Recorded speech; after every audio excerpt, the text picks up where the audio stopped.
For 15 years, Massimo Castellano had been the most feared man on the Eastern Seaboard. He had buried his enemies in the Hudson. He had broken empires before breakfast. He had walked into rooms where billionaires forgot how to swallow. There was a senator in Albany who could not eat shellfish anymore because of the night Massimo Castellano had smiled at him across a plate of oysters. There was a federal prosecutor in Manhattan who kept her daughter enrolled at a boarding school in Switzerland because once, 8 years ago, Massimo Castellano had nodded at that daughter in a coffee shop and said her name. Nothing on this earth could move him. Nothing. Until the night of the Bianconero Ball, when his quiet little house maid descended the grand staircase in a dress that did not exist in any boutique on the planet. A midnight black gown stitched with 5,000 black diamonds, valued at $10 million, locked away in a vault no living soul should have known about. His wife saw it first. Her champagne glass shattered against the marble. 300 guests turned their heads. And in that frozen second, Massimo Castellano, who had not been startled in 15 years of being a man other men were afraid of, lifted his bourbon halfway to his mouth and stopped. The glass stayed in the air. He counted 9 breaths before he remembered to lower it, because the dress on that maid was his dead godmother's, and the only person who could ever have fit into it was a woman the world believed had been buried 22 years ago, in pieces, in an unmarked grave outside Trenton. The Castellano estate sat 70 acres above the Hudson River, surrounded by stone walls older than the country itself. The main house had 36 rooms. 3 of them were unused. 1 was sealed.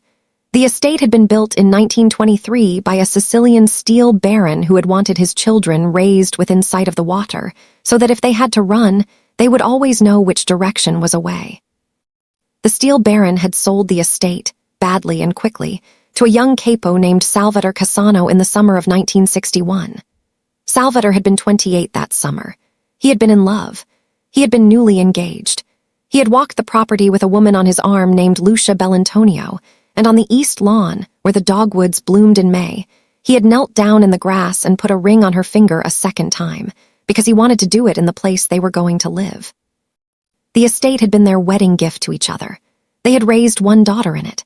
They had planned to raise 3 more.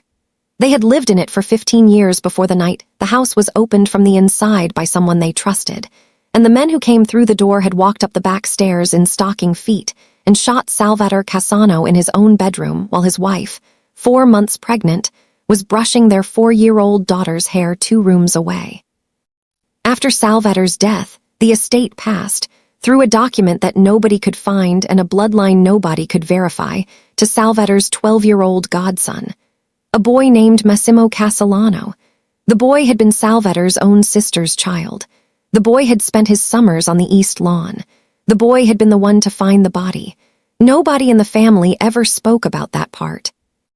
The boy had walked into the bedroom at 6 in the morning looking for his godfather to ask about breakfast, and he had found a man on the floor and a rug that was no longer the color it had been the night before, and he had not screamed. He had stood in the doorway for a long time. Then he had walked back down the corridor, into the kitchen, and had fixed himself a bowl of cereal, because he did not know yet what else to do. He had been eating the cereal when the housekeeper came in and started screaming. He had not cried until 3 weeks later, at the funeral, when Don Bartolomeo had put a hand on his shoulder and told him, quietly, in Italian, that the house was his now, and that one day he would grow up, and he would find the people who had done this, and he would bring them back to this place, and he would put them on the floor exactly where his godfather had been put, and until that day came, he was not allowed to forget. Massimo had not forgotten. Massimo had grown into a man who did everything slowly. He drank slowly. He spoke slowly. He killed slowly. He had spent 15 years at the head of the Castellano table and 30 years at the edge of the Cassano grave, and he had never, in all that time, allowed himself to believe that any of it would be resolved in his own lifetime. The trail had gone cold the night of the murder. The men who had pulled the trigger were dead, killed quietly in the 3 years after, found in basements and trunks and river bends. But the men who had ordered it, the voice behind the voice, had never surfaced. Lucia Cassano had known. Everyone said Lucia had known. Lucia, by every witness who had been in the house that night, had vanished from the servant stairs carrying her 4-year-old daughter and her unborn child into the dark, and 6 weeks later the Russo family had presented a grave outside Trenton that they claimed was hers. The Russos had produced a body. The Russos had produced documentation. The Russos had produced, most conveniently, a surviving cousin of Lucia's who swore on a Bible that she had been there for the burial. The Castellano family had accepted it. The Castellano family had said prayers. The Castellano family had closed the room where Salvatore had died, and no one had opened that door for 22 years. Massimo had married slowly, too, 3 years ago, to a woman named Vittoria Russo, the daughter of an allied family from Long Island. The marriage had been arranged for political stability. 2 empires welded together, a handshake in silk and lipstick. There had been no love. There had not even been the pretense of love. Vittoria did not warm his bed. She warmed his ledgers. She had brought with her, as her dowry, a shipping route through Montauk and a seat on a council of families that the Castellanos had not previously been invited to. She had brought also a particular kind of political cover. The Russos had been the ones to produce Lucia's grave. The Russos had been the family that closed the chapter. By marrying a Russo, Massimo was signaling to every family on the coast that the Cassano matter was, as far as he was concerned, finished, buried, over. Vittoria understood this. Vittoria had been raised to understand this. Vittoria, in the first week of her marriage, had sat at the vanity in the master's suite, brushing her hair with Lucia Cassano's silver brush, and had looked at herself in Lucia Cassano's mirror, and had thought calmly that the house suited her very well. That, both of them had agreed, was enough. Until Arya. Arya Greco arrived at the Castellano estate 3 months before the ball, hired through an agency that supplied discreet domestic staff to the kind of households where blood was occasionally found on the carpets and questions were never asked. She was 26. Her hair was pulled back so tightly it looked painful. Her uniform was a size too large. She wore no makeup. She moved through the corridors with her eyes lowered, her hands always full of something laundry, silver, a tray of espresso for the men in the study. She spoke when spoken to.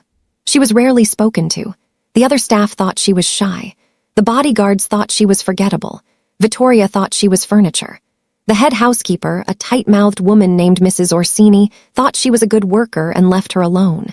Massimo, in the beginning, had not thought of her at all. Her first day in the house, she had walked every inch of the floor plan she had memorized from the architectural records she had bought, forged, and bribed her way into over the course of 2 years. She had memorized where every back stair came out.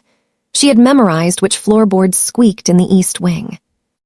She had memorized where the servant passages ended, and she had confirmed, on her second day, that the passage that ran behind the master suite was sealed at one end and open at the other, and that the open end came out in the linen closet beside the small library. She had memorized the locations of the 4 cameras in the main corridors and the 1 camera in the study, and she had noted on the 3rd day that the camera in the study had a blind spot behind the desk. She had done all of this while dusting. She had done all of this while keeping her eyes lowered and her voice soft. She had done all of this, most importantly, without once entering the cellar. The cellar she had saved. The cellar was for later. The cellar was the only part of the house she allowed herself to want. The first time Massimo thought of her, it was an accident. It was the 2nd week of October, late afternoon. He had a Murano bowl on his desk, a hand-blown thing, blue and gold. His godmother had brought it from Venice the year before she died. The bowl held nothing in particular. Coins. A cufflink he had not bothered to put away. It had been on the desk for 22 years. Arya came into dust. He did not look up. He was reading a document about a container port in New Jersey that was either going to make him $3 million or cost him 11, depending on which of 2 phone calls he took first the next morning.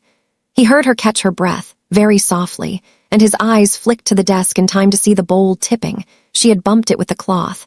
It was already over the edge. It was already in the air. He did not move. There was no point. The bowl was gone.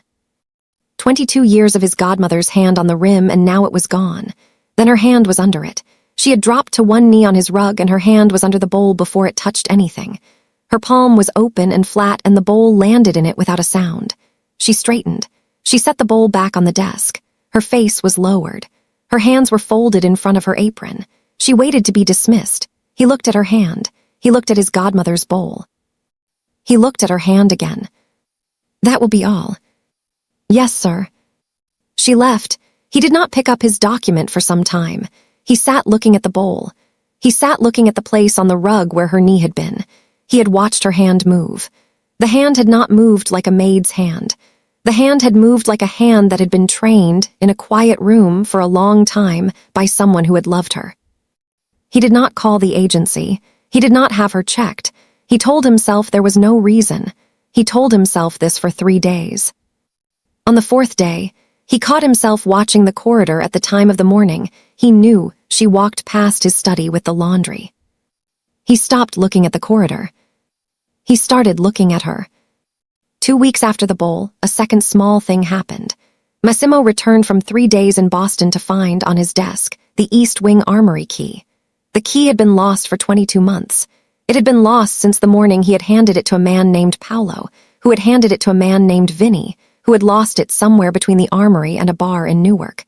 2 professional searchers had gone through the estate looking for it. 3 rugs had been pulled up. No one had found the key. The armory had been rekeyed. The old key everyone had agreed was gone. It was on his desk now, polished, oiled, lying on a square of white linen as if it had been set there by a jeweler. No one would admit to having placed it. Paolo swore.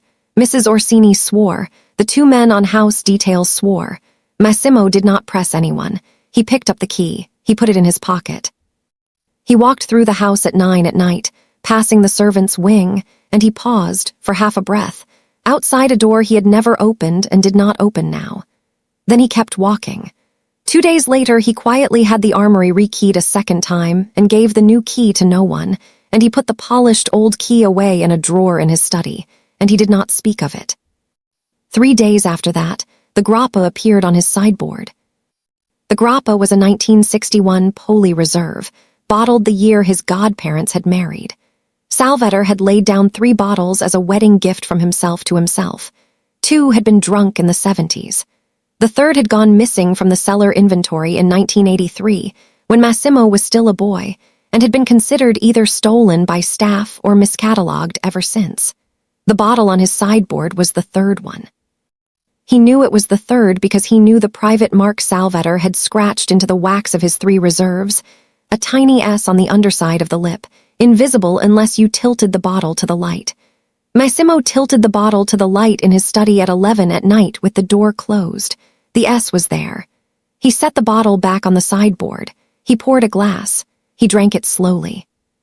He was a man who had drunk a great deal of grappa in his life, but he had never drunk grappa that tasted like the memory of a man who had, 30 years ago, taught him how to tie his own tie.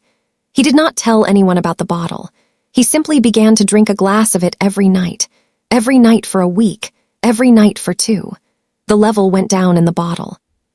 Somewhere in that second week, on a Thursday, he noticed that the cork had been reseated very carefully, very neatly, on his sideboard each morning. He had not been reseating the cork neatly. He had been leaving it off. Someone was coming into his study while he slept and putting the cork back on his bottle. He did not set a trap. He did not tell his security. He did not even anymore expect to catch her. He started leaving the cork off on purpose, just to see it back on in the morning. By the end of October, the small things had become a list. The lock on the sealed room, the room where Salvator had died, had been quietly repaired, the corroded mechanism replaced with new brass. The broken pane in the library window, which had been broken for 4 years because the original glazier had died and no one had located another craftsman who could match the lead, was replaced without announcement. The old carriage clock in the study, which had not kept time since the mid-90s, was found one morning, ticking. There was no clockmaker on the estate. There was no record of anyone being let in to service it. Massimo, over a quiet breakfast alone in the small morning room, turned the clock over in his hand. The mechanism had been cleaned. The mechanism had been, also, very slightly recalibrated in the exact way Salvator Cassano had preferred his clocks to run fast by 45 seconds a day, because Salvator had been a man who believed that a Mafia don who arrived on time was arriving late. Massimo set the clock back down on the mantel. He watched the second hand move for a long time. Then he poured his coffee. He did not tell anyone. He watched her cross the breakfast room one morning carrying a silver pot, and he noticed that she did not walk like a girl who had spent her life in service. She walked the way his godmother had walked, chin down, shoulders square, weight carried in the hips. She walked like a woman who had been taught to enter a room without making a sound, not because she was afraid, but because being heard was a tactical disadvantage. He watched her clean a pistol once, when she did not know she was being observed. She had found it left on a desk in the small second library by Paolo, who had forgotten it, and instead of running away or calling for anyone, she had broken the pistol down, wiped each component, oiled it, reassembled it, and set it back exactly where it had been, all in under 90 seconds. The breakdown had been a field strip, not a gun safety class field strip. A field strip that ended with the firing pin checked, the barrel inspected, the slide oiled in two places that only experienced shooters knew to oil. He had watched from the gallery above the library. He had not breathed. He watched her in the wine cellar, walking past the rack where the 1962 Brunellos were kept, and he saw her fingers brush the third bottle from the left. The bottle behind which the false wall opened. The bottle no one in the house knew about except him. Massimo Castellano, who never asked questions, found himself with a great many questions. He never asked them, because he had a wife who was beginning to ask questions of her own, and Vittoria's questions came with teeth. The second time he allowed himself to think of her, it was a Thursday in November, and the storm hit the estate at 11 at night. The lights died across the property in one long blink. The backup generator should have caught in 9 seconds. It caught in 40. In the dark, Massimo stood at the window of his study with his hands in his pockets and watched lightning crack the river open. Behind him, very quietly, the door opened. He did not turn. He knew the rhythm of the staff's footsteps. He knew which of them was nervous of him and which of them only pretended to be. The footsteps that came in were not nervous. They came in like footsteps that had been in this room before, in another life, and were simply remembering. They moved from candle to candle along the wall, lighting wicks. The room came up in soft pieces around him. He still did not turn. The footsteps came to the sideboard. The crystal stopper of the bourbon decanter lifted and was set down with the small click of someone who knew exactly how much pressure crystal would forgive. 2 fingers were poured into a tumbler. The tumbler was carried to the small table beside his reading chair. The footsteps paused. Then they crossed the rug to the window and stopped behind his right shoulder. Exactly the distance his mother had stood behind his father. Exactly the distance Lucia Cassano had stood behind Salvator in every photograph he owned of them. The candle she carried lit one side of his face in the window glass. The other side stayed dark. He watched the reflection. He watched her watching him. "Storm woke you, sir." Her voice, very low. The voice of someone who did not want to startle a man who could not be startled. "I was already awake." "Yes, sir." A long pause. He did not turn around. "You poured the Eagle Rare. It is what you drank in the rain." He let that sit in the air between them. He let himself feel it. He let himself notice that no one in this house had ever known what he drank in the rain, including his wife. "How did you know that?" The answer did not come for a moment. When it did, it was even quieter than before. "I noticed." He turned, slowly, finally. She was already lowering her candle. She was already retreating one step. The flame caught the line of her jaw for half a second, and then she was in shadow again. She was a girl in a maid's uniform with a candle in her hand. She was also, somehow, in a way he could not yet name, the most familiar person who had ever stood in his study. "That will be all." "Yes, sir." She left. The candle she had set on the sideboard burned down for 2 hours before he blew it out. He drank the bourbon. He did not pick up a book. He did not sleep that night. He did not call the agency in the morning. He told himself again there was no reason. By the second week of November, Vittoria had begun to notice. Vittoria noticed everything. Vittoria had not survived 3 years of marriage to Massimo Castellano by missing the moment her husband's eyes followed someone out of a room. The moment came at a Sunday lunch. The maid set down a tureen of soup. Vittoria, in the middle of a story about a senator's wife, paused mid-sentence. Her eyes flicked to her husband's. Her husband's eyes had moved 1/4 of an inch, not toward the maid, but toward the empty doorway where the maid had just gone. The quarter of an inch had taken half a second. Vittoria saw it the way a hawk sees a mouse turn a corner 3 rooftops away. She did not say anything. She finished her story. She laughed at the right place. She filed the half-second in a part of her brain that kept a list. That night, Vittoria did not undress in front of her husband. She went into the dressing room and closed the door. She sat at Lucia Cassano's vanity in front of Lucia Cassano's mirror with Lucia Cassano's silver brush in her hand. She did not brush her hair. She picked up her phone. She dialed a number that only one living person had. The call was answered on the 3rd ring. She did not say hello. She did not need to.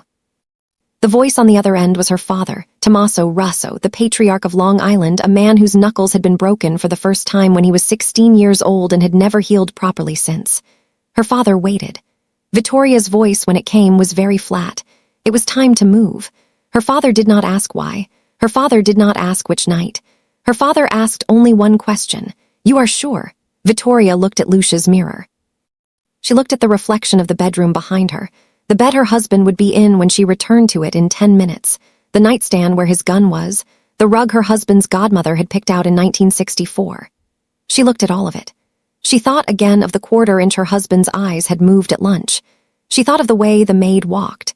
She thought, without admitting it to herself, of an old photograph she had seen once, when she was 16 years old in her own father's study. A photograph of a pregnant woman on an east lawn in May. A woman with heavy black hair who had looked, in a certain light, exactly like the maid did now. Vittoria's knuckles went white around the silver brush. Her voice, into the phone, did not waver. "The Bianconero. We end him at the Bianconero." The line went quiet for a long moment. Her father's voice, when it came back, was almost gentle. "Good girl." She set the phone down. She brushed her hair. She went to bed beside her husband. She lay awake with her hand on her stomach and her mind moving very fast. She did not know that 3 floors below the master suite, at that exact moment, the maid she had just decided to stop worrying about was walking barefoot through the wine cellar with a candle in her hand. She did not know that the maid had stopped at the 3rd bottle from the left, and that the maid's hand was on the false wall, and that the false wall was opening for the first time in 22 years. The vault behind it was small. It was the size of a coat closet.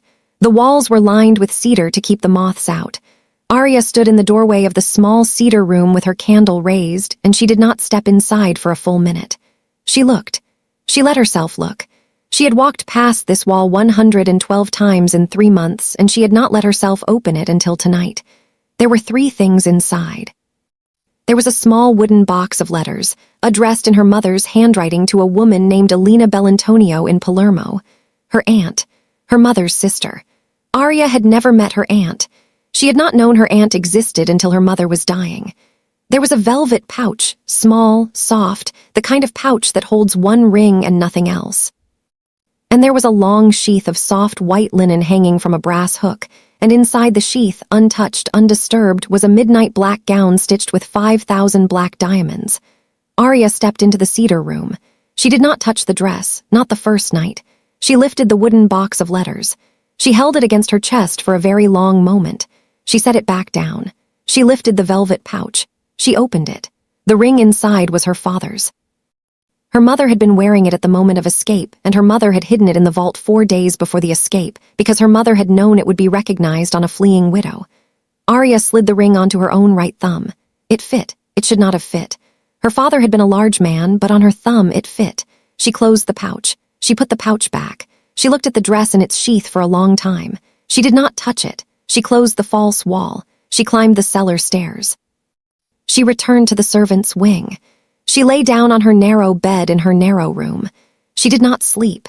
She lay in the dark with her father's ring on her thumb, and she listened to the rain on the window for 4 hours, and she let herself, finally, begin to remember. She was 4 years old. She remembered the wallpaper of the upstairs hallway because she had been counting the roses on it when the first gunshot came. There were 112 roses on the long wall, and she had been at rose number 43 when the bang came from her father's room, and her mother, who had been brushing her hair, had stopped brushing. Her mother's hand had stayed in her hair. Her mother's hand had felt heavier than it had ever felt before.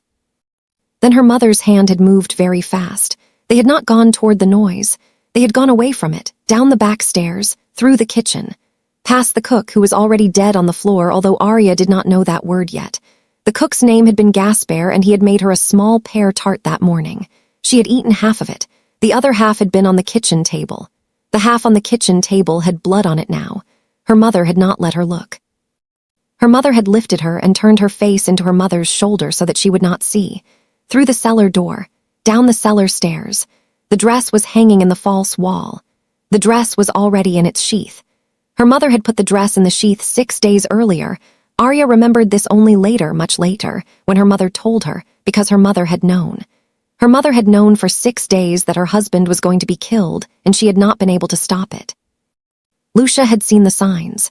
Lucia had grown up in a family like this one, and she had seen, in the small things, the way Salvator's coffee had been prepared 2 mornings in a row by a man who had never prepared coffee before, the way the night man at the gate had been replaced without notice, the way a particular cousin had stopped answering the phone.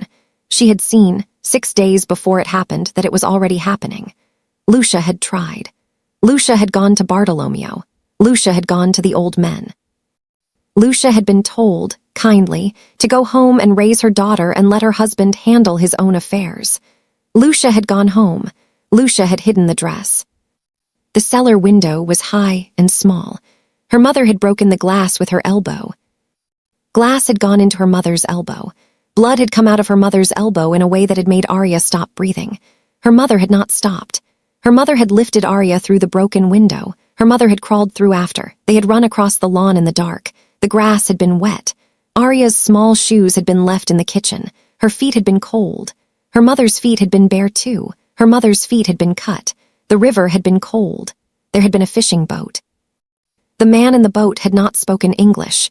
Her mother had spoken to him in another language, Sicilian. Arya had learned later, the old dialect, the one Lucia had learned from her own grandmother. Money had changed hands. They had gone down the river in the dark. Arya had fallen asleep against her mother's chest, and the last thing she had seen before she slept had been the lights of the house on the hill, very small now, very far away, and her mother's face, which was the color of paper, and her mother's mouth, which was moving very quietly, in a prayer Arya did not understand. Her mother had stayed alive for 18 more years. They had lived first in a small apartment above a butcher shop in Utica. Her mother had worked as a seamstress. Her mother had given birth to the baby, a boy, Arya's brother, who had lived 3 weeks, and whose grave was in a small cemetery outside Utica that Arya had visited every year of her life. After the baby died, they had moved. They had moved twice more, and eventually they had settled in a house on a lake outside Cooperstown, a small wooden house with a porch and 2 bedrooms, and Lucia had run a dressmaking business from the front room, and Arya had grown up walking 3 miles to school and 3 miles home. Her mother had never remarried. Her mother had never worn another ring after the ring she had buried in the vault. Her mother had taught her over the 18 years everything a Donna of the old world learned to teach her daughters: how to walk without making a sound, how to pour wine without spilling a drop, how to hold a knife, how to take apart a pistol and put it back together, how to read a room, how to speak 3 languages, how to sit still for hours in a chair without fidgeting, because there would come a night when she would need to sit still in a chair, and that night would decide everything. Her mother had also taught her, every night for 18 years, a single prayer. The prayer was the names of the people who had planned her father's death. Her mother had known 5 of them. Her mother had learned them, one by one, over the 18 years, from her sister in Palermo, from a friend of Salvator's who had tracked down what he could, from a cousin of the Russos who had drunk too much at a wedding in 1994. Lucia had known the names by the time Arya was 10. Lucia had made Arya memorize them. One of them, the 5th, the most important, the one who had ordered the kill, had never been publicly named. But her mother had known. Her mother had known from the first moment. Her mother had written the name down on a piece of paper once, and she had shown it to Arya when Arya was 16, and she had burned the paper in the kitchen sink in front of her daughter's eyes. The name on the paper had been Tommaso Rosso. Her mother had died in a small bedroom in a small house outside Cooperstown when Arya was 22, holding her daughter's hand, and her mother's last words had been 2 things. The first thing had been the name of the room where her husband had been shot. The second thing had been, very quietly, into Arya's ear, not the trigger men. The hand behind the hand. Arya had held her mother's hand for another hour after she was gone. Arya had spent the 4 years since her mother's death becoming a woman who could walk into that room, cleaning credentials, forged references, 2 years training her hands and her face to be invisible, 1 year picking the right agency, 3 months as a maid in the house her father had built and the house her mother had bled out of. She lay on her narrow bed in the dark with her father's ring on her thumb, and she let herself cry, finally, without sound, for the first time since she had walked through the front door of this house 3 months ago. She let herself cry for the wallpaper. She let herself cry for the pear tart. She let herself cry for the cook. She let herself cry for her brother, who had lived 3 weeks. She let herself cry for her mother's feet, which had been cut on the broken glass, and which had never in 18 years stopped bothering her when the weather turned cold. Then she rose. She washed her face in the basin. She put the ring back in the velvet pouch in the cellar vault. She did not cry again. 3 days later, Vittoria summoned her. Vittoria was standing in front of the triple mirror when Arya arrived. The Parisian gown for the ball was on the mannequin behind her. Vittoria had a glass of red wine in her hand. She did not turn. She studied herself in the mirror. Then, without looking, she extended the wine glass toward Arya as if for a toast. "Hold this." Arya stepped forward and took the glass. She held it perfectly level. Vittoria, still watching herself in the mirror, lifted her own hand and tipped the bottom of the glass upward. The wine slid out. It slid down the front of Arya's apron and onto Arya's white blouse and down the front of Arya's skirt. It pooled on the polished floor at Arya's feet. Vittoria turned, finally, and looked at the maid. "Oh dear, you spilled." Arya's eyes did not lift. Her hands, holding the now empty glass, were perfectly still. "You will clean it." "Yes, madame." "Get on your knees." Arya knelt. Vittoria walked very slowly to the door of the dressing room. She opened it. Massimo was passing in the corridor. He had been going to the study. He had not been going to her room. He stopped now because his wife was in the doorway and his wife was smiling. "Caro, come and see. The girl has had a little accident." Massimo stepped into the doorway. He looked into the dressing room. He looked at the wine on the floor. He looked at the maid on her knees in the wine. He looked at his wife. There was a long moment. Vittoria's smile sharpened. It is good for them to remember their place. A very long moment. Massimo's jaw moved a quarter of an inch sideways. The same quarter-inch his eyes had moved at lunch. He did not speak. Arya, on her knees with her cloth in the wine, did not lift her face. But the back of her neck, the small bare strip of skin between the high collar of her blouse and the tight knot of her hair, went pink. Not with shame, with something else. Something Massimo, watching from the doorway, recognized because he had felt it himself 1,000 times in his life, and never expected to see it on the back of a maid's neck. Restraint. The kind of restraint a person uses when they are deciding, in real time, not to kill someone. He spoke once, quietly. "Get up." Arya did not move. Vittoria's smile flickered. "Caro, she is staff, she will finish." "Get up." This time the air in the room changed. Arya rose. Her cloth dripped wine onto the floor. Her uniform was ruined. Her face was lowered. Massimo did not look at his wife. "Go change. The floor will be cleaned by someone else." "Yes, sir." She left very quietly with the empty glass still in her hand, and as she passed Massimo in the doorway, for 1/2 second, the side of her hand brushed the side of his. Neither of them looked at the other. Neither of them flinched. The 1/2 second went by and she was gone down the corridor. Vittoria, in the dressing room, was no longer smiling. "Caro, she is staff." "She is something. She is not staff." He walked away. That was the first time Vittoria understood that she had miscalculated. It would not be the last.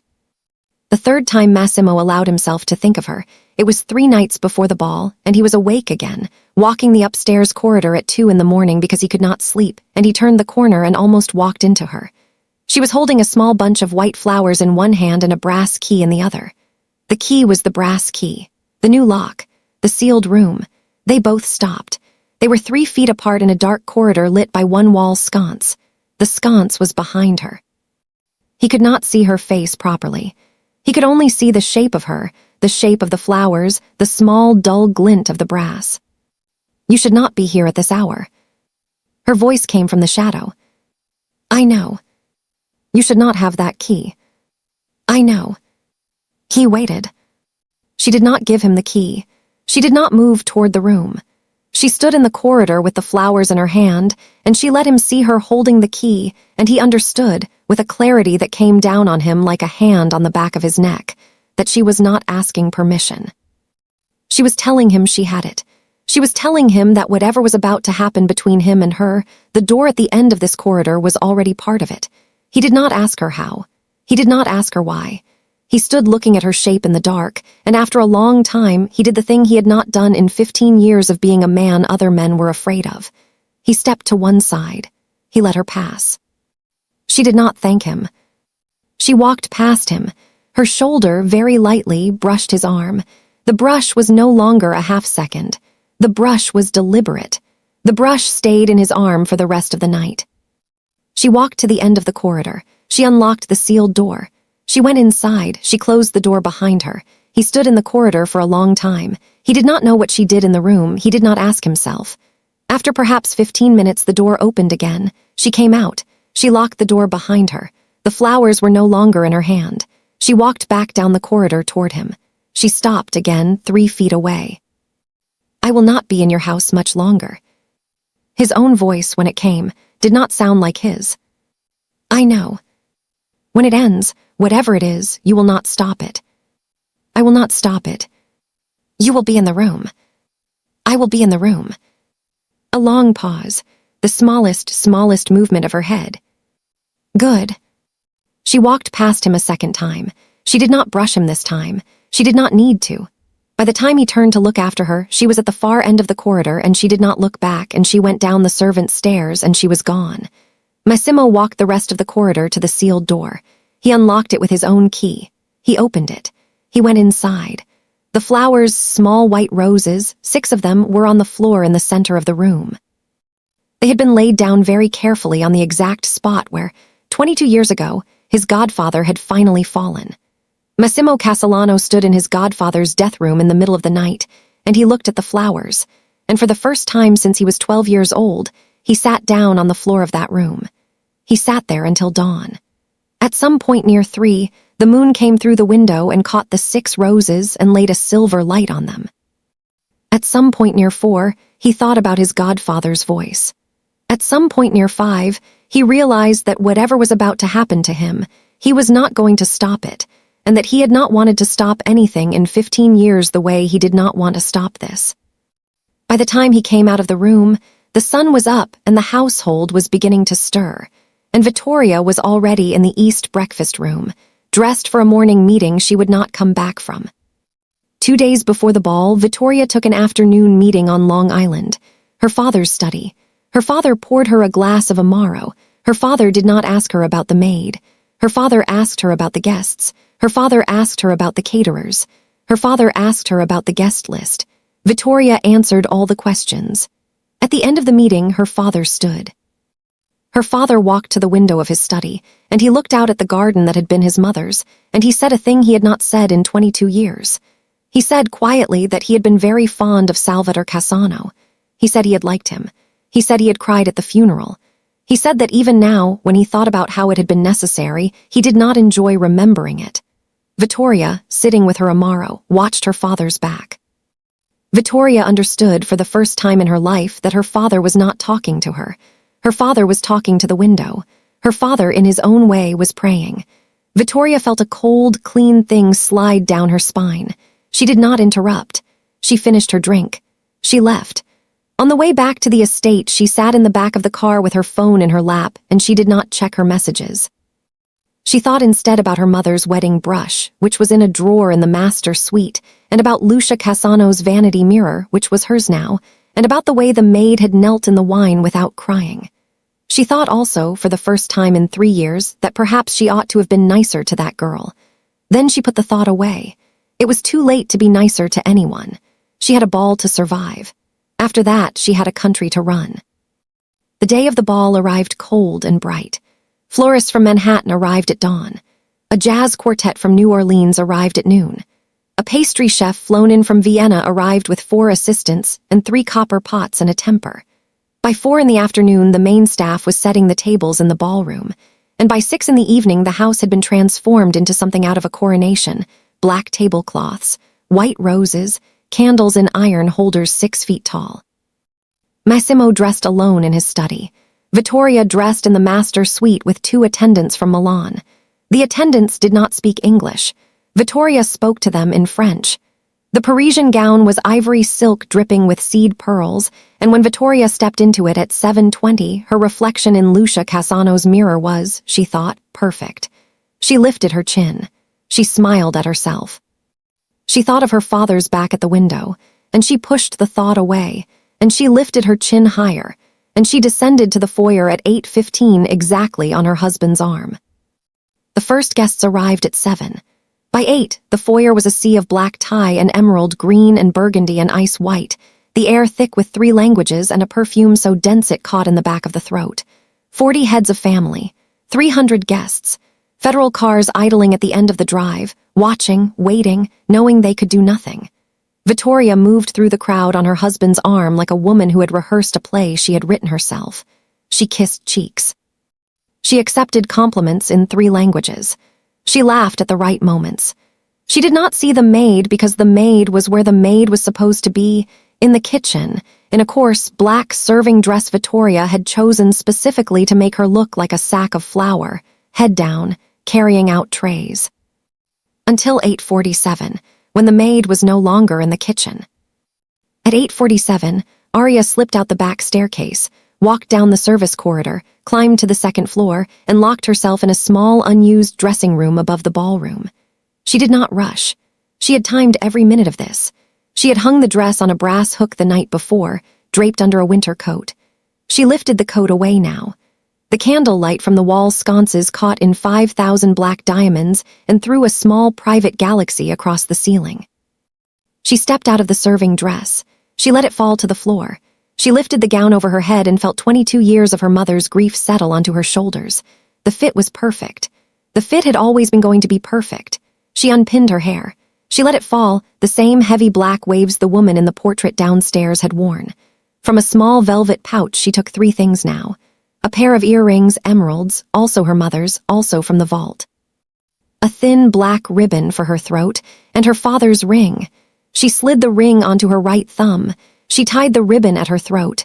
She looked at herself in the long oval mirror. A ghost looked back. She did not smile at the ghost. The ghost did not smile at her. They understood each other. She walked out of the room. She walked down the corridor. She came to the top of the grand staircase and she stopped.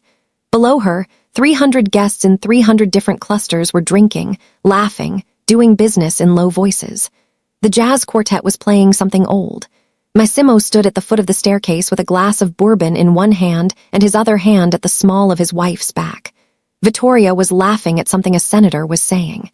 She was the most beautiful woman in the room. She knew it. Everyone knew it. Arya took 1 step down. A footman saw her first. He froze with a tray of champagne flutes in his hand.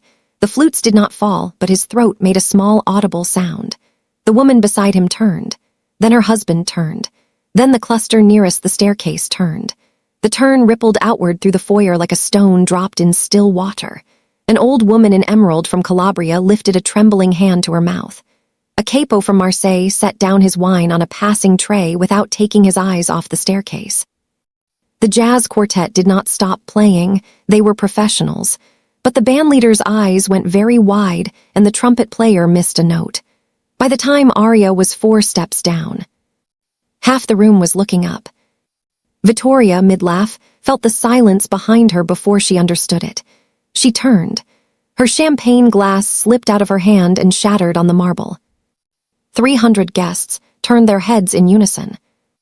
Massimo Castellano lifted his bourbon halfway to his mouth and stopped. The glass stayed in the air. He counted 9 breaths before he remembered to lower it. The woman descending his staircase was not a maid. She was not a guest. She was not anyone he had ever met. She was a woman in a dress he had last seen in a photograph hidden in his godfather's safe, a portrait of his godmother Lucia on her wedding day, a $10 million gown that had been declared lost the night the Casanos fell. The woman in the dress had Lucia's hair, Lucia's height, Lucia's mouth, Lucia's stillness. She walked the staircase the way Lucia had walked, the way his own mother had walked, the way women in their world were taught to walk before they were taught to read. Each step landed without sound. Each step looked the way a sentence looks when it is being written in ink on paper and the writer is not in any hurry. She did not look at the crowd. She looked at one person. She looked at him. She came to the bottom of the staircase. She stopped 1 foot from him. She did not curtsy. She did not lower her eyes. The black ribbon at her throat moved gently with her breathing. The diamonds caught every candle in the room and held them. The ring on her thumb caught one candle and threw it back in a single red spark. The first sound to break the silence was Vittoria's voice. It came out high and thin, the way a wire sounds before it snaps. "Get her out! Get the staff out! Now!" No one moved. The senator beside her was staring at the maid with his mouth slightly open. 2 old capos from Sicily had taken half a step back, their faces white. One of them had crossed himself. The other was whispering a name into his wine. Lucia, Lucia, Lucia. Vittoria turned to her husband. "Massimo, now." He did not look at her. His voice, when it came, was lower than it had been in years. "Where did you find that gown?" The answer was very calm, almost a whisper, perfectly clear. "It was found in the place it was left, 22 years ago, behind the 3rd bottle from the left." The bourbon in his hand began, very slightly, to tremble. Across the foyer, an old man in his 80s, Don Bartolomeo, who had been at Salvatore Cassano's wedding 50 years earlier, sank into a chair. His wife caught his elbow. He looked up at the staircase and his face was wet. He whispered into his wife's ear. The wife covered her mouth. Behind Don Bartolomeo, a second old man, a capo from Naples named Aldo Morti, who had been Salvatore's best friend at 14 and his pallbearer at 37, reached out and caught the back of a chair with both hands. Aldo's knees were shaking. Aldo had not cried at a funeral since the funeral. Aldo was crying now. Vittoria's voice now was no longer thin. It was sharp, dangerous. "Whoever you are, whoever you think you are, you will leave this house tonight. You will be removed by the men at the door. You will not." "I am not leaving the house." Aria's voice still had not risen. It sat exactly where it had been since she opened her mouth. The voice itself was a kind of weapon, because it would not give Vittoria anything to push against. There was no shouting to interrupt. There was no anger to mock. There was only a young woman in a $10 million gown speaking in a tone that the entire ballroom now understood was the tone of someone who had been planning this exact sentence for 4 years. "I am the daughter of Lucia Cassano. I am the daughter of Don Salvatore Cassano. I was born in this house. My name is Aria Cassano. I have come home." The ballroom did not gasp. The ballroom did not move.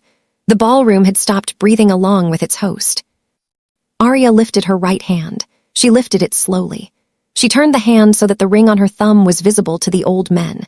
Don Bartolomeo in his chair saw the ring first. Aldo Morti with his hands on the chair back saw it second. 6 other old men saw it within the next 2 seconds. The ring was Salvatore Cassano's signet ring.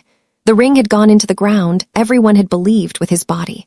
The ring had not been in the ground. The ring was on her thumb. Don Bartolomeo made a sound that was not a word, and was not a cry, and was not, quite, a prayer. The sound was an old man finding something he had stopped looking for 30 years ago. Don Bartolomeo began to stand. His wife tried to hold him down. He shook her off. He walked across the marble until he was standing at the foot of the staircase. He looked up into Aria's face.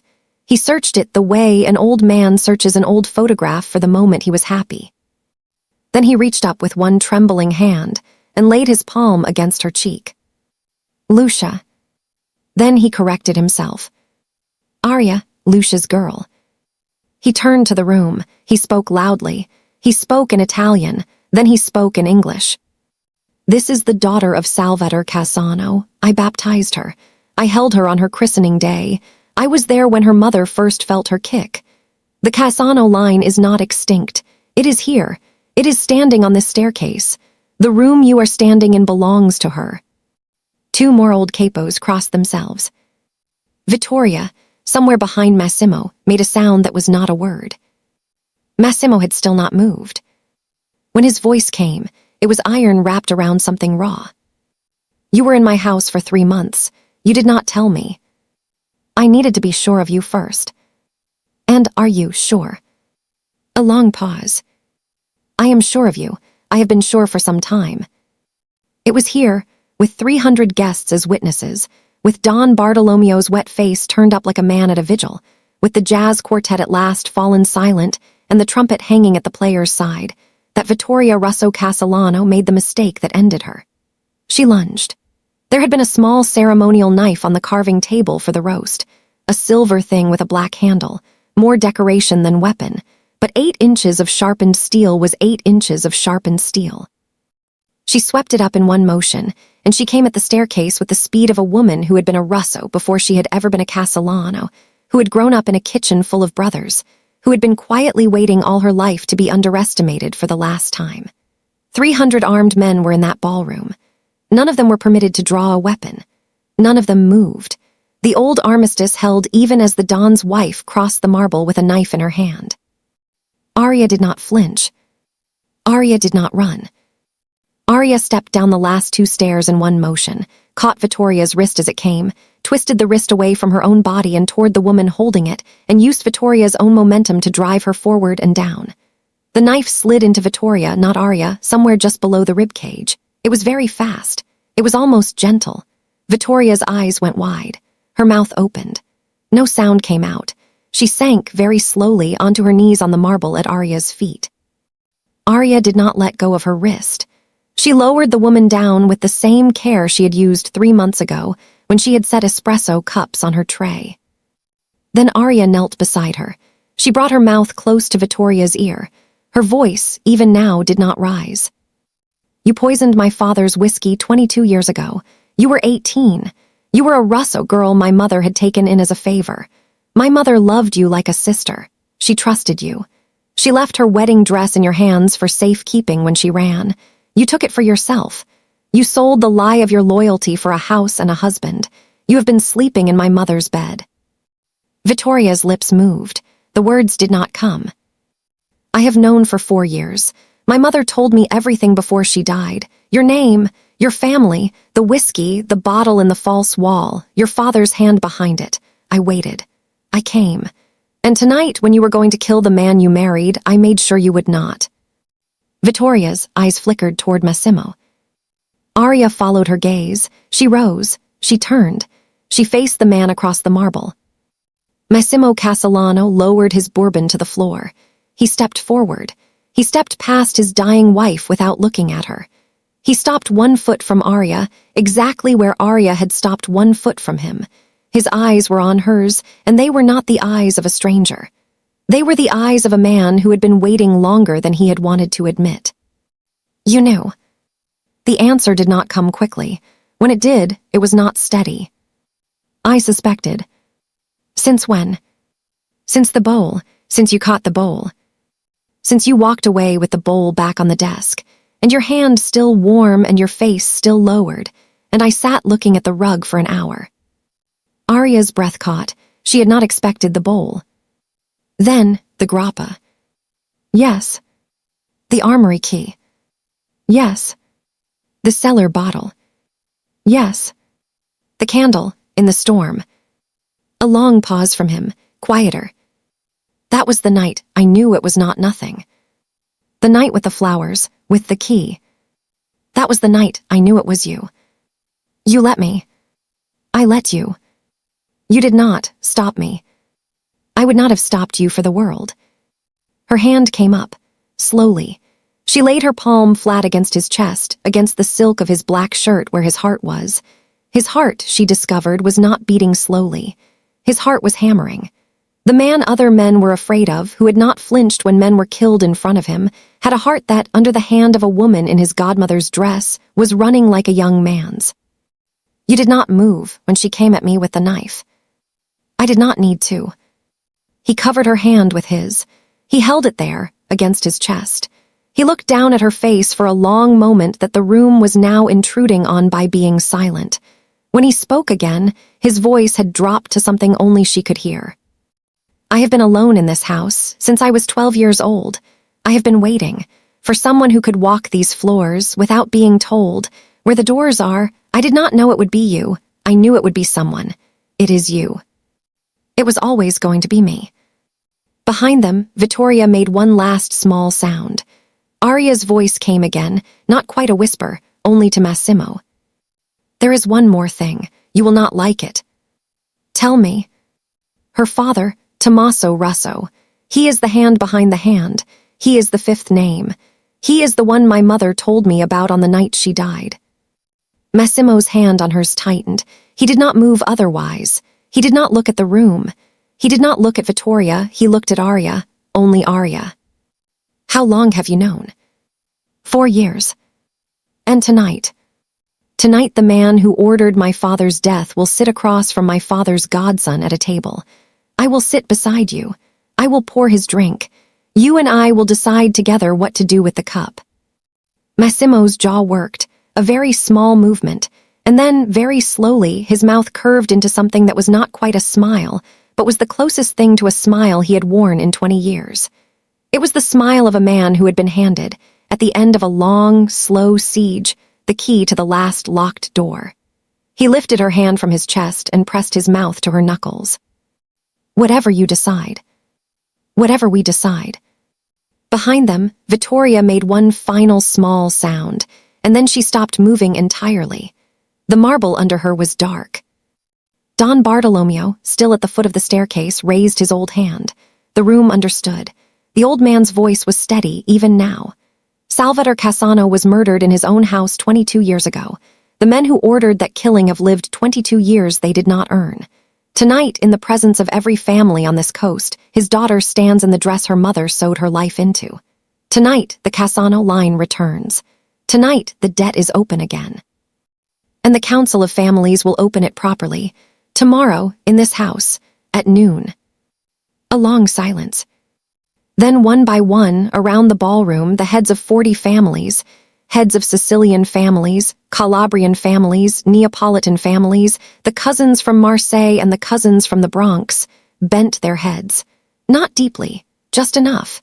The old gesture, the acknowledgement of blood, it moved around the room like a wave.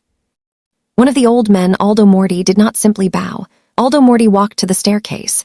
He walked slowly because his knees hurt, and he walked slowly because he was 81 years old, and he walked slowly because he was not going to hurry this. He reached Aria. He did not look at Massimo. He looked only at the girl in the black dress. He dropped one knee at a time onto the marble. He did not speak. He lowered his head. His wife, across the room, put her face into her hands. After perhaps 10 seconds, Aldo rose. He took Aria's left hand. He kissed the back of it. He walked back to his chair without a word. 3 other old men came forward, one after the other, and did the same. By the time the 4th had returned to his seat, there was not a guest in the ballroom who was still standing without understanding what had happened. The Cassano heir had come home. The Cassano heir had been acknowledged by the oldest living men of the oldest living families. The Cassano heir was going to sit at the table at noon.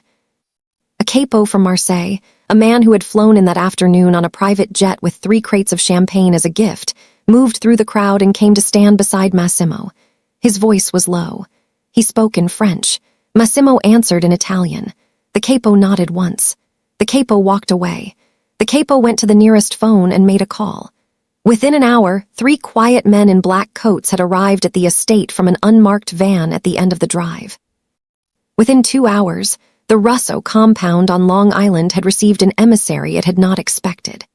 Within 3 hours, Tommaso Russo had been politely informed, at his own kitchen table, that his daughter had died in an accident at the Bianconero Ball, that the Council of Families was meeting at noon the next day at the Castellano estate, and that his presence had been requested, and that his attendance was not optional.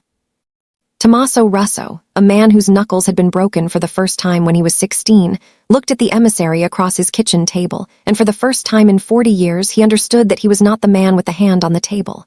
For the first time in 40 years he understood he was the man under the hand. He did not speak. He nodded once. The emissary left. Tommaso sat alone at the table for a long time. He did not call anyone. There was no one left to call. Back at the estate, the ball in some form continued. The body was removed by men who knew how to remove bodies. The marble was cleaned by men who knew how to clean marble. The jazz quartet began to play again, very quietly at Massimo's small nod. The guests who stayed did not stay long. Most of them drifted out within the hour quietly in small groups, kissing Aria's cheek on the way to the door. Each kiss was brief. Each kiss was formal. Each kiss was an old woman or an old man saying, in the only language their mothers had taught them, "Welcome home, Signora, welcome home, welcome home." By midnight the house was empty except for the staff, and Massimo and Aria and the old men who had stayed in the small sitting room off the east corridor to drink grappa and remember Salvator. Aria had sat with them for an hour. She had let them tell her about her father. She had let them tell her about her mother. She had let Aldo Morti, holding her left hand on the arm of his chair, tell her, very slowly, about the christening, and about the dogwoods on the east lawn, and about the afternoon her father had taught him to drive a stick shift in a 1964 Alfa Romeo on the long driveway of this exact house. Aria had listened. She had not cried. She had poured 3 rounds of grappa with her own hands, and by the time the last old man kissed her and went to bed in one of the guest rooms, she had become, in their eyes, something she had been born to be and had never been allowed to learn. She had become Donna. At 2 a.m, she and Massimo walked through the empty ballroom side by side. The candles had burned down. The roses were starting to droop. Aria was barefoot. Her shoes had been left somewhere on the staircase hours ago. Massimo had taken off his jacket. He had laid it across her shoulders without asking. They walked the long corridor toward the east wing, past the portrait of Lucia in her emerald gown. Aria stopped this time. She looked at her mother's face directly for the first time in 3 months. Her hand rose, and it was not steady. Massimo stood half a step behind her. He did not speak. After a long moment, Aria let her hand fall against the portrait's wooden frame, and she rested her forehead against the back of her own hand, and she stayed that way for a full minute. Massimo did not touch her. He waited. When she lowered her hand, she turned to him. Her eyes were wet, but her face was not crying. She nodded once. They walked on. They came to the sealed room, the room where Salvator had died. Aria put her hand on the door. She looked at Massimo. He nodded once. She turned the brass handle. The door opened. They walked inside together. The white roses she had left 3 nights ago were still on the floor in the center of the room, slightly wilted. Aria walked to them. She knelt down on the wood in her $10 million dress. And she pressed her palm flat against the boards beside the flowers. She stayed that way for a long time. Massimo stood in the doorway. He did not come in. He did not look away. At some point he spoke. His voice was very low. "I was the one who found him." Aria did not lift her head. "I know, my mother told me. I was 12. I know that too." I fixed myself a bowl of cereal. A small sound from Aria, not a laugh, not a sob, something in between. "My mother would have forgiven you that." "I did not, I have not once, in 30 years. Aria rose. She walked back to the doorway. She stopped in front of him. She lifted her hands.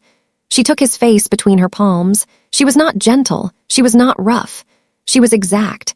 She held his face the way a woman holds the face of a man she has been waiting, without knowing she was waiting, her entire life to hold. She looked at him for a long time. "Forgive yourself tonight." "I cannot." "Then forgive yourself tomorrow, at noon, when the last name is paid." His hands came up. They covered hers. He lowered her hands from his face and kissed the inside of each wrist, once, slowly. There was no candle in the corridor behind him. There was only the moon coming in through the window at the end of the hall. The moon caught the diamonds on her throat and threw a small white constellation onto the wall behind his shoulder. "This is my house now. This is your house now. I am not leaving. You are not leaving." A pause that lasted a long time. "Are you going to kiss me, Massimo Castellano?" He did not answer with words. His mouth was on hers before she had finished the sentence. It was not a soft kiss. It was not a gentle kiss. It was the kiss of a man who had been alone in a house for 15 years and had finally heard a footstep he recognized. Her hands went up to his face. Her hands were not steady now. His arms went around her waist. The diamonds pressed against his chest hard enough to leave marks he would find in the morning. Her breath broke against his mouth. His hand slid up the bare line of her back, where the gown was open. They stood in the doorway of the room her father had died in, and they kissed each other the way two people kiss when one of them has been waiting in a corridor for 15 years and the other one has been crawling up a river for 22. Behind them, the moon kept moving across the floor of the sealed room. At some point much later, they walked back down the corridor together. At some point much later than that, Arya laid the dress across the foot of the bed in the master suite, the bed her mother had once slept in, and she did not put it back in the vault that night. She left it on the bed. She left it where it could be seen. Beside it, on the nightstand, she laid the small silver knife with the black handle. The blade had been wiped clean, but she had not had the housekeepers polish it. She wanted the small, dark line along the handle where it had not quite been wiped. She wanted to see it in the morning. She wanted to remember. She did not sleep immediately. She lay in her mother's bed, in her mother's house, in the dark, with Massimo's arm across her waist, and she listened to the rain that had started falling on the Hudson, and she thought about her mother, and she thought about her father, and she thought about her brother who had lived 3 weeks, and she thought about the fisherman on the river who had not spoken English, and she thought about Mrs. Orsini, the housekeeper, who had not yet been told, and about Aldo Morti's knees, and about the noon meeting that was coming, and about Tommaso Russo sitting alone at his kitchen table. She thought about all of it. She did not feel triumphant. She felt the way a person feels when they have finally, after walking a very long road in the cold, taken off their coat in a warm room. She felt, for the first time in 4 years still. Eventually, with Massimo's slow breathing beside her, she slept. She woke once near 4 because the rain had stopped. The moon was out again. It came through the window and lit the dress on the foot of the bed, and the knife on the nightstand, and a small section of the ceiling above her. She watched the ceiling for a long time. Then she turned her face into Massimo's shoulder, and she slept again more deeply until morning. The morning came cold and clear. The staff rose at 6. Mrs. Orsini was informed at 6:15 in the housekeeper's office by Massimo himself of every change in the household that had happened between the hours of 8:47 and 2 in the morning. Mrs. Orsini, who had worked in the Castellano house for 26 years, and who had known Lucia Cassano for the 3 years before her disappearance, and who had always wondered, quietly, about the girl in the kitchen with the calluses on her hands. Mrs. Orsini stood very still in her own office and listened. When Massimo was finished, Mrs. Orsini did not speak for almost a minute. Then she asked, quietly, if she might be excused to go to the kitchen, because a proper breakfast would need to be prepared for the Donna, and the Donna had, as far as Mrs. Orsini was concerned, been going without a proper breakfast for 3 months, and that was going to stop today. Massimo let her go. Mrs. Orsini walked to the kitchen. She stood in the middle of the kitchen for a moment. Then she rolled up her sleeves and she began to cook. She cooked the breakfast Lucia Cassano had eaten every morning of her marriage. She cooked the breakfast she had last cooked for Lucia 22 years earlier. Her hands remembered. When Arya came down at 9, dressed in a simple black sweater and black trousers with her hair pulled back but no longer punishingly so, Mrs. Orsini set the plate in front of her without looking up. Mrs. Orsini did not speak. Mrs. Orsini turned back to the stove. Arya looked at the plate. She did not ask. She picked up her fork. She ate. Near the end of the meal, Mrs. Orsini, still facing the stove, said one sentence very quietly. "It is good to have you home, Signora." Arya did not trust her own voice. She simply reached out and laid her hand over the old housekeeper's hand on the edge of the counter. They stayed that way for a moment. Then Arya picked up her coffee and went to find Massimo in the study. The Council of Families gathered at noon. They met in the dining hall, under a ceiling painted in 1923 by a Sicilian fresco artist Salvator had paid in gold. 40 men sat around the long table. Arya sat at the head. Massimo sat at her right hand. Don Bartolomeo sat at her left. The chair at the foot of the table had been left for Tommaso Russo, who arrived at 12:15, pale and alone, and who did not quite meet anyone's eye as he was seated. The meeting lasted 3 hours. What was said at that table has never been recorded, because the men who were in the room do not record things. What came out of the room at 3 in the afternoon was this. Tommaso Russo did not walk out.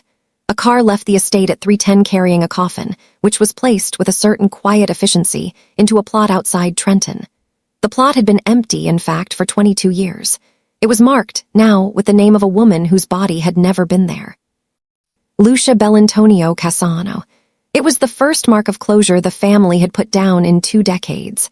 The plot beside it, smaller, for the unborn child who had lived only 3 weeks, was marked at the same time. The plot beside that, slightly larger, was unmarked. It was not empty anymore. By evening, word had moved through the 5 boroughs and out to the families in Boston and Chicago and New Orleans. The Cassano line had returned. The Russo line had not survived the night. The Castellano house was no longer the Castellano house alone. The house on the Hudson, for the first time in 22 years, had a Donna again. The maid had stunned everyone. The maid had outshone the wife. The maid had come home in a $10 million dress. And that night, when the sun finally went down over the Hudson and the lights came on in the windows of the estate, Massimo Castellano found his new Donna in the East Garden.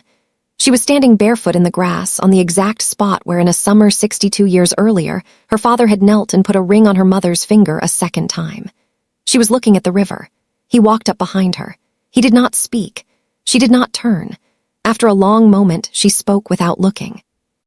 The East Lawn. In May, the dogwoods. I know. My father. I know. She reached back with her right hand without turning. He took it. She laced her fingers through his. The ring on her thumb touched the ring he wore on his little finger, his godfather's ring, which he had worn since he was 12, and which had never in 30 years touched another Cassano hand. The 2 rings touched. Neither of them spoke for a long time. A fox walked across the far edge of the lawn in the failing light. Somewhere in the house, Mrs. Orsini was beginning to set the table for dinner. Somewhere in the study, the old carriage clock, perfectly calibrated now to run 45 seconds fast a day, was ticking steadily toward 6. Inside, on the foot of the bed in the master suite, the dress lay where she had left it. Beside it, on the nightstand, the moonlight had not yet reached the knife, but it would. It would reach the knife at 10:47 exactly, as it did every clear night, and the dried smear on the black handle would catch in the light, very faintly, like a fingerprint. Beside it, the diamonds on the dress glittered quietly in the dark, every single one of them, 5,000 small black stars, sewn one by one 22 years ago into a wedding gown by a woman who had believed, even at the end, that someone would come back for it. Someone had. And the household staff, moving quietly through the corridors in the evening, had already learned a new name to use when addressing the woman of the house. The same word. A different woman. The word was not a title they had been trained to say. The word was a title they had been waiting for 22 years to say again. Donna. Arya. Cassano.